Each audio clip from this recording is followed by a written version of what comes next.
જય માતાજી મિત્રો, આજે આપણે જોઈશું યુએન પાસવર્ડ કેવી રીતે બદલવો.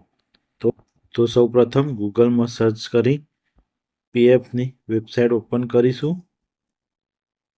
પીએફની વેબસાઇટ ઓપન થઈ જાય એટલે નીચે જમણી સાઈડે ફોરગોટ પાસવર્ડ કરીને એક લિંક આપેલી હશે, એના પર ક્લિક કરશું એટલે આપણે ફોરગોટ પાસવર્ડની સ્ક્રીન ખુલશે. તેમાં સૌપ્રથમ આપણે યુએન નંબર એન્ટર કરવાનો રહેશે, જે 12 અંકનો હોય છે. જો તમને તમારો યુએન નંબર ખબર ના હોય તો આપણે એક વિડીયો બનાવેલો છે, જેમાંથી તમને તમારો યુએન નંબર મળી જશે. યુએન નંબર ટાઈપ કર્યા પછી નીચે આપેલ કેપ્ચા કોડ એન્ટર કરવાનો રહેશે. કેપ્ચા કોડ આપ્યા મુજબ ટાઈપ કરી લઈએ.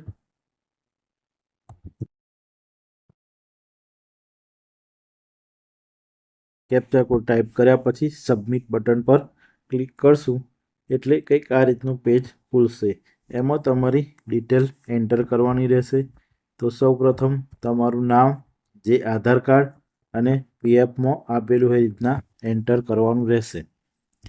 ત્યારબાદ નીચે આપેલ ડેટ ઓફ બર્થ, એમાં તમારે તમારી જન્મ તારીખ એન્ટર કરવાની રહેશે.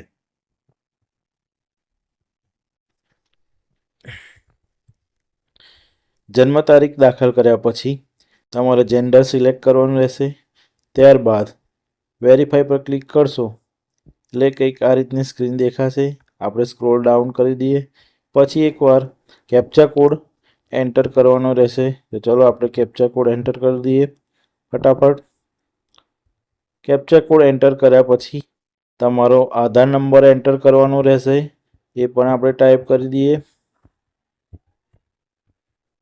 આધાર કાર્ડ એન્ટર કર્યા પછી બાજુમાં આપેલ ચેક્સ બોક્સ પર આપણે ક્લિક કરી વેરીફાઈ બટન પર ક્લિક કરવાનું રહેશે. વેરીફાઈ બટન પર ક્લિક કરશો એટલે કંઈક આ રીતની સ્ક્રીન આવશે. ત્યારબાદ તમારા આધાર સાથે લિંક મોબાઈલ નંબર અહીંયા આપણે એન્ટર કરીશું. એન્ટર કર્યા પછી ત્યાં ટિક કરવાનું રહેશે. ટિક કરી ગેટ ઓટીપી પર ક્લિક કરીશું એટલે આપણા મોબાઈલમાં એક ઓટીપી આવશે. એ ઓટીપી આપણે અહીં આગળ એન્ટર કરવાનું રહેશે. તો પહેલાં આપણે કેપ્ચા કોડ એન્ટર કરી લઈએ.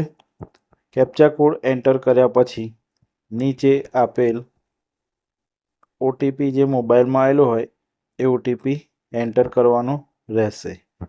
ચલો એન્ટર કરી દઈએ આપણે ઓટીપી ફટાફટ.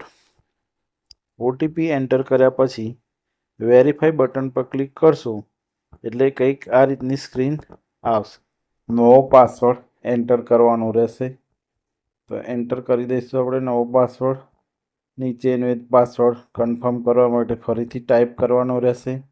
પાસવર્ડ કેવો બનાવો એની હિન્ટ બાજુમાં ક્વેશ્ચન માર્ક પર આપેલી છે, એ રીતના બનાવ્યા પછી સબમિટ બટન પર ક્લિક કરીશું એટલે આપણો નવો પાસવર્ડ બની જશે.